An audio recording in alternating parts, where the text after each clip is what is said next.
कौम के लिए जो काम किया और जिस मेहनत के साथ बच्चे को तैयार कर रहे हैं वो यकीनन काबिल मुबारकबाद है। अल्लाह तबारक व तआला मुफ्ती साहब की मेहनत को कबूल फरमाए। हदीस पाक का जो टुकड़ा मैंने आपके सामने पेश किया है वो इस उन्वान से मुताल्लिक है कि आज शाबानुल मुअज़्ज़म की 12 तारीख है, कल 13 तारीख है और परसों 14 तारीख है। परसों की रात जो होगी ये शब-ए बारात होगी। ये जो महीना शाबान का है इसके बारे में आका और मौला सरकार दो आलम जनाब मोहम्मद रसूलुल्लाह सल्लल्लाहु अलैहि वसल्लम ने इरशाद फरमाया कि शाबान मेरा महीना है और रमजान अल्लाह का महीना है। रमजान शरीफ से 2 महीना कबल जब रजब का चांद उठता था तो आप सल्लल्लाहु अलैहि वसल्लम ये दुआ फरमाते थे, अल्लाहुम्मा बारिक लना फी रजब व शाबान व बल्लिगना रमजान।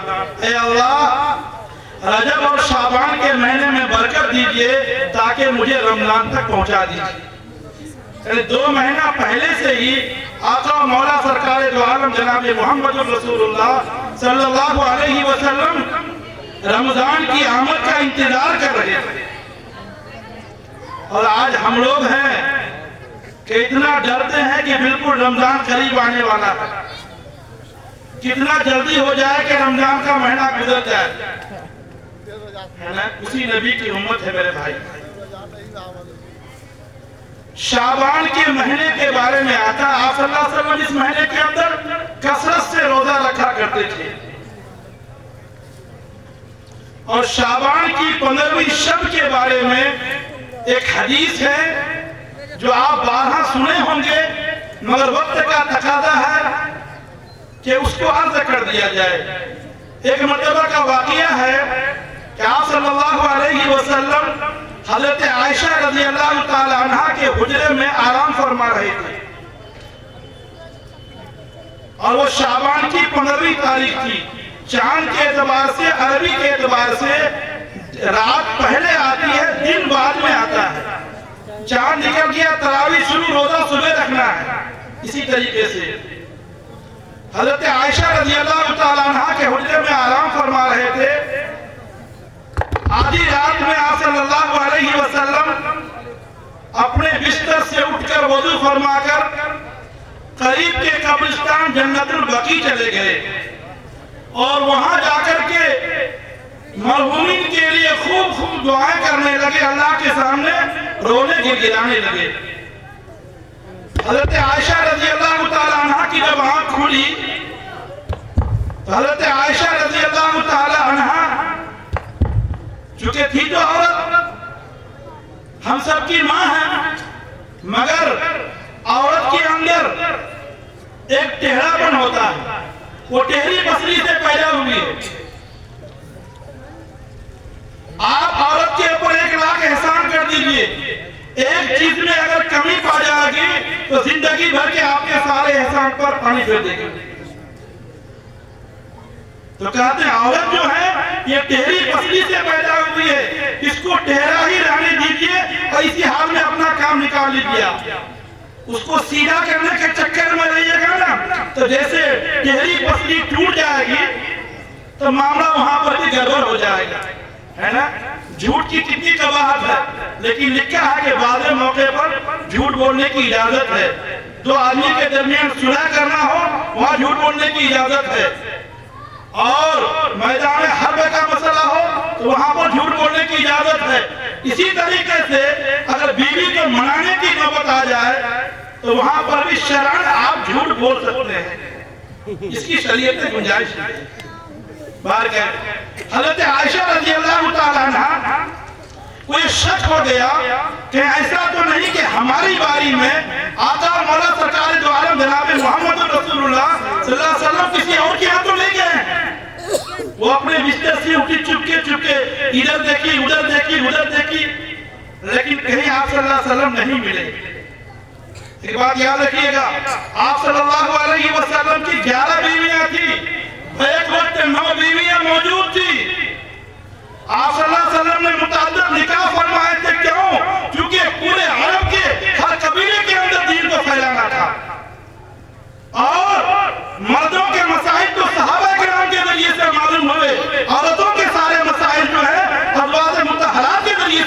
होंगे। शरीयत को फैलाना था जो क़यामत तक चलेगा, इसलिए आप सल्लल्लाहु अलैहि वसल्लम ने मुतअद्दिद निकाह फरमाया।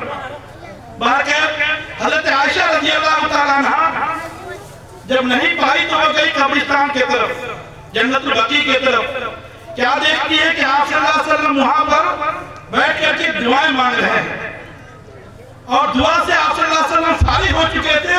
बस उसको इस चीज का एहसास हुआ और तेजी के साथ वहां पर आ गई, हुजरे में आ गई। पीछे पीछे आप सल्लल्लाहु अलैहि वसल्लम भी आ गए। और जब कोई आदमी दौड़ करके आता है तो उसकी सांस फूल जाती है, सांस का फूलना जाहिर है। तो उनकी सांस की तेजी को देख करके आप सल्लल्लाहु अलैहि वसल्लम को एहसास हो गया कि शायद कि ये मेरे पीछे तलाश करने के लिए गई थी। आपने फरमाया, आयशा क्या तुझे ये खौफ था कि अल्लाह का नबी जनाब मोहम्मद रसूलुल्लाह सल्लल्लाहु अलैहि वसल्लम तेरे साथ खयानत करेगा? अल्लाह का रसूल मुझसे गलती हो गई है ना। याद रखिएगा, किसी आदमी के पास दो बीवी हो, दो बीवी करना गुनाह नहीं कर सकते हैं, लेकिन दोनों के दरमियान अदल व मुसावात का करना लाजिम और जरूरी है। ये नहीं कि पहली बीवी करने के बाद दूसरी बीवी की ये सारा देखभाल दूसरी के तरफ, पहली को आपने छोड़ दिया और क़यामत के मैदान में आपको हिसाब देना पड़ेगा।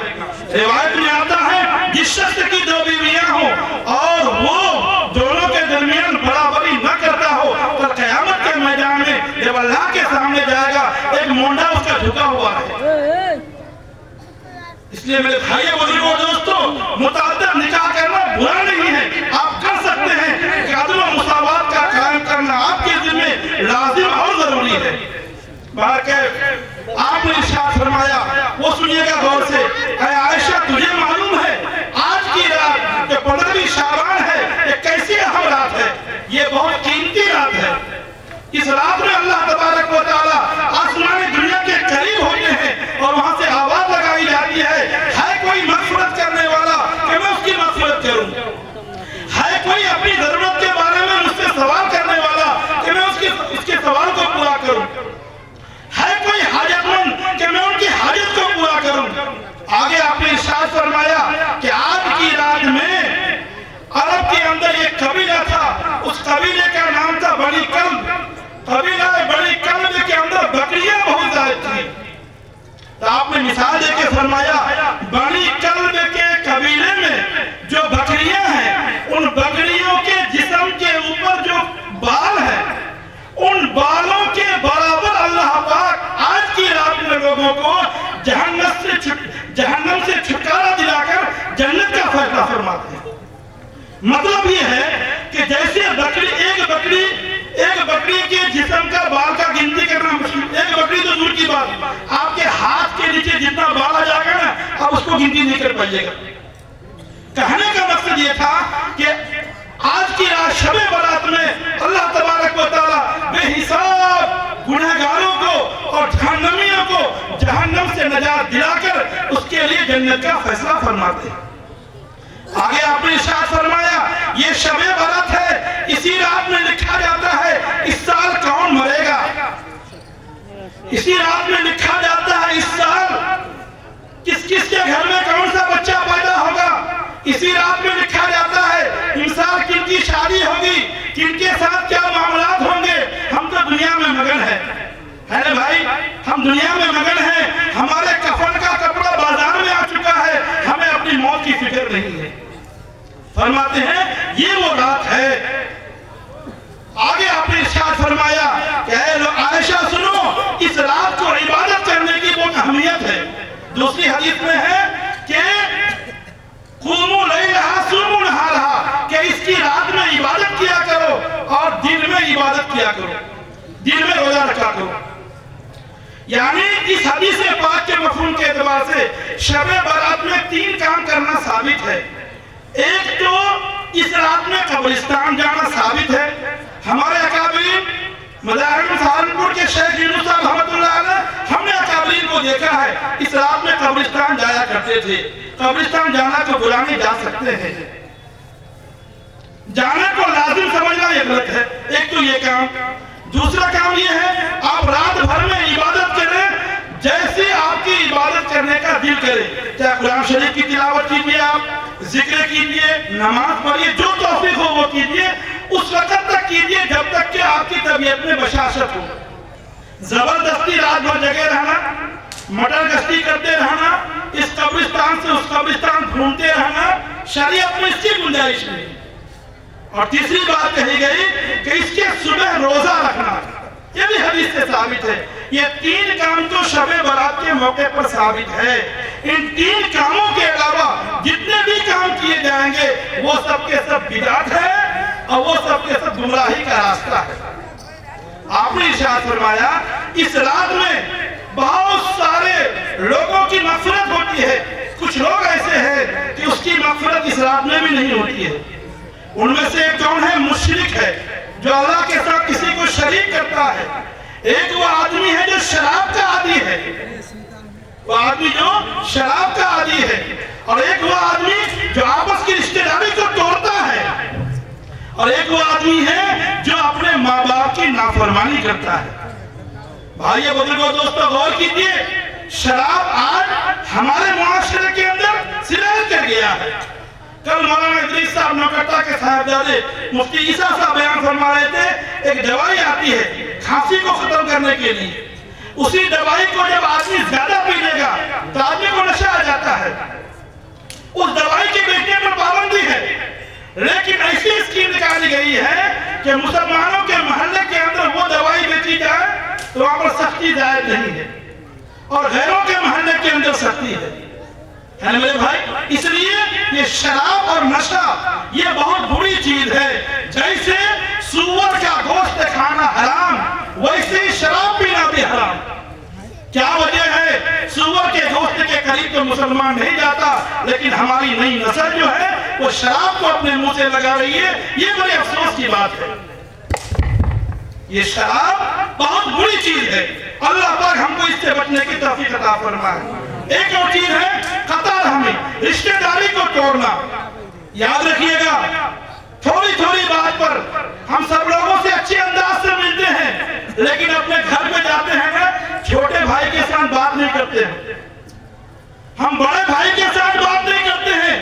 एक बारिश के जमीन के चक्कर में आपके भाई की बीवी ने कोई बात कह दिया, उसके चक्कर में सालों साल में बात हम बंद करके रखते हैं। फरमाया गया है, हदीस में है, अरे सिलमन कताक वाफु अम्मन ज़लमक, जो तुमसे क्या बोलते हैं, और वो तो हमसे बोलता ही नहीं है, वो आपसे बोले और आप उनसे बोले, कौन से कमाल की बात है? वो आपसे नहीं बोलता है, वो आपको तकलीफ पहुंचाता है, फिर भी आप उनके साथ बोले, इसी का नाम तो सिला रहमी है। 3 दिन से जायद एक मुसलमान दूसरे मुसलमान के साथ बातचीत नहीं करेगा, अगर मर गया उसका हश्र बहुत ही बुरा होगा। आगे फरमाया माँ बाप की नाफरमानी करना। माँ बाप की नाफरमानी करना ये बहुत बुरी बात है। फला तकुल लहुमा उफ़्फ़िन वला तनहरहुमा, अल्लाह पाक ने कुरान करीम में कहा गया कि जब माँ और बाप दोनों ज़ईफ़ हो जाए, माँ बाप के जवानी का जिक्र नहीं किया, क्योंकि जवानी के आलम में माँ बाप फुल पावर होता है, उसकी बेटे पर हुकूमत होती है। लेकिन जब माँ बाप कमजोर हो जाते हैं, ऐसे वक्त में कहा गया उसको लफ्ज़ उफ़ तक ना कहो। लिखा है बेटा छोटा था, बिस्तर पे पेशाब कर देता था, बिस्तर पे पाखाना कर देता था, गोद में पाखाना कर देता था, तो माँ बाप उस पेशाब पाखाने को खुशदिली के साथ साफ कर देते थे। कभी किसी के पास शिकवा शिकायत नहीं किया। खुदा न खास्ता वो दिन आ जाए कि आपके माँ बाप उस उम्र को पहुंच जाए कि उनका पेशाब पाखाना खता होने लगे, वो बिस्तरे में पेशाब करना शुरू कर दे। होता है कभी कभी ऐसा, बिस्तरे में पाखाना करना शुरू कर दे। आप ये मत सोचेगा उसकी बेटी आएगी तो साफ करेगी, हम साफ नहीं करेंगे, ऐसा नहीं। इसी के बारे का फला तकुल लहुमा उफ़्फ़िन वला तनहरहुमा, माँ बाप को लफ्ज़ उफ़ तक ना कहो। मेरे भाई बुजुर्गों, दोस्तों, माँ बाप का एहतराम बहुत ज्यादा है। माँ बाप की खिदमत की बरकत से अल्लाह पाक रोजी में बरकत देता है, इसकी वजह से अल्लाह पाक उम्र के अंदर बरकत देता है। और माँ बाप को नाराज करके इंसान कोई अच्छा से अच्छा काम कर ले, लेकिन वो काबिल कबूल नहीं है। मौलाना साजिद साहब सहारनपुर ने वाकया एक मौलवी साहब को हज में जाने की ख्वाहिश हुई, अम्मी बीमार थी, अम्मी से कहा अम्मी जान मैं हज में जाऊंगा। बोला बेटा रुको, मैं बीमार हूँ बेटा, कुछ दिन रुक जाओ। 1 साल गुजरा, 2 साल गुजरा, 3 साल गुजरा, कई साल गुजर गए, लेकिन अल्लाह ने उसकी अम्मी को बुलाया ही नहीं। उन्होंने 1 साल इरादा किया कि मैं तो इस साल हज में जाऊंगा ही जाऊंगा। कहा अम्मी जान मैं तो इस साल हज में जाऊंगा। कहा बेटा मत जाओ, मैं काफी कमजोर हो गई हूँ। बोला कि नहीं मैं तो हज में जाऊंगा ही जाऊंगा।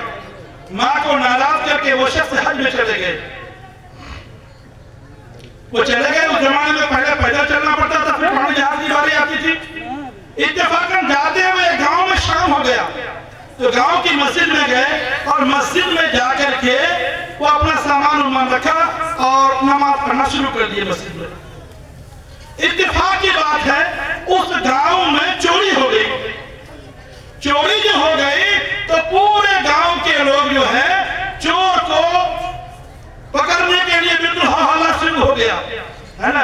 चोर भागते भागते देखा कि मस्जिद का दरवाजा खुला हुआ है, वो मस्जिद के अंदर घुसा, वो देखा कि एक आदमी नमाज पढ़ रहा है, बस वो मौका गनीमत समझ करके दूसरी तरफ से दीवार छलांग लगाकर भाग गया। अब ये सब लोग पीछा करते हुए जब मस्जिद के अंदर घुसे, देखता है ये तो नमाज पढ़ रहा है, ये तो मौलवी साहब की शक्ल बना रखा है। कहता इसको ले जाया जाए बादशाह के पास। बादशाह ने कहा कि देखो चोर की सजा तो ये होती है उसका एक हाथ काटा जाए, लेकिन इसका दोनों काटा जाए। क्यों? एक तो इसने चोरी किया, फिर दूसरा ये कि धोखा देने के लिए मौलवी की शक्ल बनाया और नमाज पढ़ना शुरू कर दिया वहां जाकर। और इसको सरेआम बाजार में घुमाया जाए, इसके गले पर जूते का हार लगाया जाए। सब सजा तजवीज हो गई, सब कुछ हो गया। देखिए जब काम करने की बारी आई तो मुझे साहब ने कहा बादशाह सलामत, मैं एक बात अर्ज कर रहा हूँ, जो हुक्म होगा वो तो किया जाएगा, लेकिन मेरे बारे में ये ऐलान मत कीजिएगा कि ये आदमी चोरी करके नमाज पढ़ रहा था इसलिए ये सजा दी गई। तो क्या बोलूं भाई, तो मेरे बारे में ये ऐलान कीजिए जो माँ बाप माँ को नाराज करके माँ की इजाजत के बगैर हज करने के लिए जाएगा, उसका ये अंजाम होगा। मेरे बुजुर्गों दोस्तों, उसी किताब के आगे लिखा है, एक बहुत बड़े मौर्रिख हैं हम सब। मैं गांव के अंदर गया, असर का वक्त था, एक बुढ़िया घर के करीब में बैठी हुई है, एक करीब में कब्रिस्तान है, असर के वक्त में कब्र फटता है, कब्र से एक नौजवान निकलता है जिसका चेहरा गधे की शक्ल का है, निजी इंसान की शक्ल का है, और वो गधे की तरह 3 बार आवाज लगा करके फौरन फिर कब्र में चला जाता, कब्र फिर बंद हो जाता है। तो वह आदमी कहा कि भाई ताज्जुब की बात, ये क्या माजरा है, ये क्या माजरा है। उन्होंने कहा भाई क्या मामला है। लोगों ने कहा वो जाओ बुढ़िया के पास, उनका बेटा है वो, और इनका बेटा रोजाना दारू पीकर शराब पीकर के घर आता था। तो माँ कहती थी बेटा तुम्हारे दिल में बहुत सारा काम है ना, तुम्हारी बहनें जवान है, तुम्हारे घर की सारी जरूरियात है, बेटा ये सब काम क्यों करते हो, कमाओ कमाओ अच्छे अंदाज से रहो। तो वो कहता था अम्मी जान आप क्या गधे की तरह चिल्लाती, आप क्या गधे की तरह चिल्लाती है ना। तो अपनी अम्मी को हमेशा गधे की तरह चिल्लाना कहता था। जब वो मर गया तो कब्र से निकल करके वो गधे की आवाज निकालता। मेरे बुजुर्ग को वक्त जब माँ बाप के सामने जाओ तो बिल्कुल अब्बा जान क्या हुक्म है ये कहना चाहिए। जैसे बड़ों को झुकाया जाता है, अदब और एहतराम से बोलना चाहिए अम्मी जान अब्बा जान, है ना। और यहाँ तो 2 पैसा कमा लिया ना तो माँ बाप के सामने ऐंठ के ही बात करेगा, है ना। ऐसा ऐंठ के बात करेगा कि माँ बाप भी उसका मोहताज है। नौजवान ऐसी हरकत अच्छी नहीं है।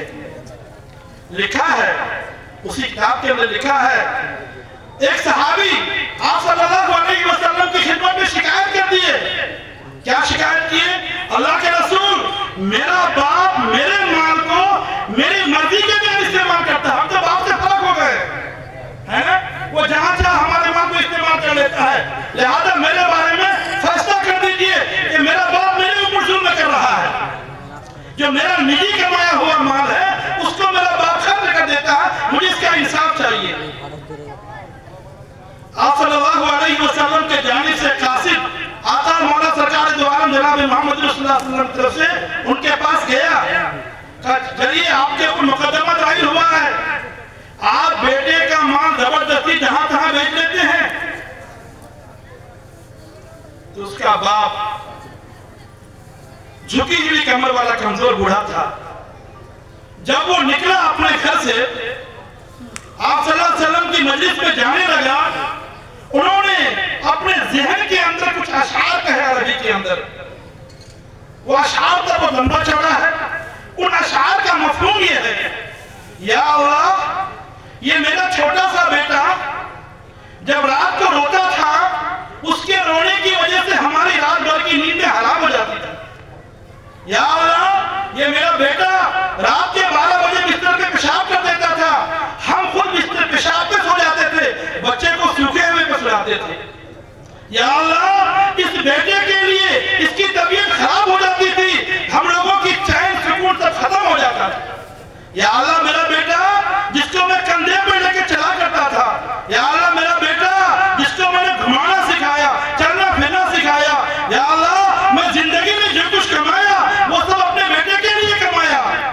मुझे उम्मीद ये थी जब मैं कमजोर हो जाऊंगा और मेरा बेटा मजबूत और ताकतवर हो जाएगा तो मेरा बेटा मेरा सहारा बनेगा। लेकिन या अल्लाह, मेरा बेटा मुझे बाप न मानकर सही एक पड़ोसी मान लेता, एक पड़ोसी का दर्जा दे देता और मेरे साथ ऐसा जुल्म नहीं करता। ये अशार उनके दिल में आ रहे थे और आप सल्लल्लाहु अलैहि वसल्लम की मजलिस में जा रहा था। अभी आप सल्लल्लाहु अलैहि वसल्लम की मजलिस में पहुंचा नहीं है, अल्लाह तबारक व तआला की जानिब से जिब्रील अमीन तशरीफ लाए और कहा, अल्लाह के रसूल, इन लोगों के मुकद्दमात को सुनने से पहले इस बड़े मियां से उन अशार को सुनिए जो अशार उन्होंने कहा है। बड़े ने अशार को पढ़िए, क्या पढ़ा आपने? अच्छा अल्लाह के रसूल, मैं तो जबान पे भी नहीं आया हूँ, वो तो मेरे दिलों की धड़कन थी, वो मेरे दिलों की आवाज थी। आपने फरमाया, अल्लाह ने सब कुछ सुन लिया। फिर वो बड़े मियां रो रो कर आप सल्लल्लाहु अलैहि वसल्लम के सामने में सारी बातें बचपन से लेकर उस वक्त तक की सारी बातें बयान कर रहे थे। रिवायत में आता है आप सल्लल्लाहु अलैहि वसल्लम की आंख से आंसू निकल रहे थे, आप सल्लल्लाहु अलैहि वसल्लम के आंख से आंसू निकल रहे थे। आप सल्लल्लाहु अलैहि वसल्लम ने उसके नौजवान बेटे से कहा, चल तुम निकल। आगे फरमाया, अंत व अबी का लिमा, अंत व माल का नहीं अबी का, तू और तेरा माल तेरे बाप के लिए है, यानी तेरे बाप का इख्तियार तुम्हारे ऊपर नहीं चलेगा और तुम्हारे माल के ऊपर नहीं चलेगा। मेरे बुजुर्गों दोस्तों, दुनिया की हर नाफरमानी की सजा आखिरत में मिलती है, लेकिन माँ बाप की नाफरमानी करना ऐसा गुनाह है कि उसकी सजा दुनिया ही में मिल जाती है। सबको मालूम है, मशहूर वाकया है, हज़रत अलकमा रज़ियल्लाहु ताला अन्हु की मौत का वक्त करीब आया, उनकी रूह नहीं निकल रही थी। सहाबा किराम ने कहा, अल्लाह के रसूल, आपके सहाबी हज़रत अलकमा की रूह नहीं निकल रही है। आपने फरमाया, क्या उनके वालिद साहब जिंदा है? बोला नहीं, उसके वालिद साहब वफात पा चुके हैं। आपने फरमाया, क्या उसकी माँ जिंदा है? कहा, हाँ उसकी माँ जिंदा है। तो उनकी माँ से पूछो कि वो अपने बेटे से खुश है या नाराज? उनकी माँ से पूछा गया, माँ बोली मैं अपने बेटे से बहुत नाराज हूँ। तो आपने फरमाया, जाके उनकी माँ से कहो अपने बेटे से माफ कर दे। उनके माफ न करने की वजह से उसके बेटे की रूह नहीं निकल रही है। माँ कहने लगी, मेरे बेटे ने हमेशा अपनी बीवी की बात को माना है, बीवी की बात को तरजीह दिया है, हमारी बात कभी गिनती में नहीं आया है। हमेशा मेरी बात के ऊपर अपनी बीवी की बात को तरजीह दी है, लिहाजा मैं अपने बेटे को माफ कर नहीं सकती। आप सल्लल्लाहु अलैहि वसल्लम ने सहाबा किराम को हुक्म दिया, जाओ जंगल से लकड़ियां लेकर के आओ। सहाबा किराम गए, जंगल से लकड़ियां लेकर के आए। आपने फरमाया इन लकड़ियों में आग लगाओ और हज़रत अलकमा की माँ से कहा गया, या तो अपने बेटे को माफ कर, अगर तो अपने बेटे को माफ नहीं करती है तो तेरे बेटे को तेरे सामने में इस दहकते हुए आग के अंदर डाला जाएगा। तो माँ का दिल तो माँ का दिल होता है ना, बेटे का दिल कितना सख्त क्यों ना हो जाए, लेकिन माँ का दिल तो बड़ा नरम होता है। माँ ने कहा, मेरे प्यारे बेटे को, मेरे लगते जिगर को मेरे सामने में आग में डाला जाएगा, ऐसा हो नहीं सकता, मैं अपने बेटे को माफ करती हूँ। इधर माँ ने बोला, बेटे को माफ करती हूँ, उधर हज़रत अलकमा की रूह परवास कर दी। तो मेरे बुजुर्गों और दोस्तों, माँ बाप की नाफरमानी बहुत बुरी चीज है। अल्लाह पाक हम सबको माँ बाप की नाफरमानी नाफरमानी से बचने की तौफीक अता फरमाए। और सुनिए भाई, कामयाब इंसान वो है जिसको मरते वक्त में कलिमा तय्यबा ला इलाहा इल्लल्लाह मुहम्मदुर रसूलुल्लाह पढ़ने की तौफीक हो जाए। मन क़ाल ला इलाहा इल्लल्लाह फदखलल जन्नह। फरमाते हैं मरते वक्त में कलिमा पढ़ने की शक्ल क्या है? कहते मिसवाक करने की आदत डालो। मिसवाक के 70 फायदे हैं, 70 से ज्यादा फायदे हैं। उनमें से एक फायदा ये है कि मरते वक्त में कलमा पढ़ने की तौफीक होती है। आज हम लोग कोलगेट इस्तेमाल करते हैं, ब्रश इस्तेमाल करते हैं, लेकिन जो मिसवाक सुन्नत है ये सिर्फ रमजान में इस्तेमाल करते हैं और दिन में ऐसा नहीं करते हैं। अल्लाह पाक हम सबको इस सुन्नत को जिंदा करने की तौफीक अता फरमाए। वमा तौफीक इल्ला बिल्लाह। हजरत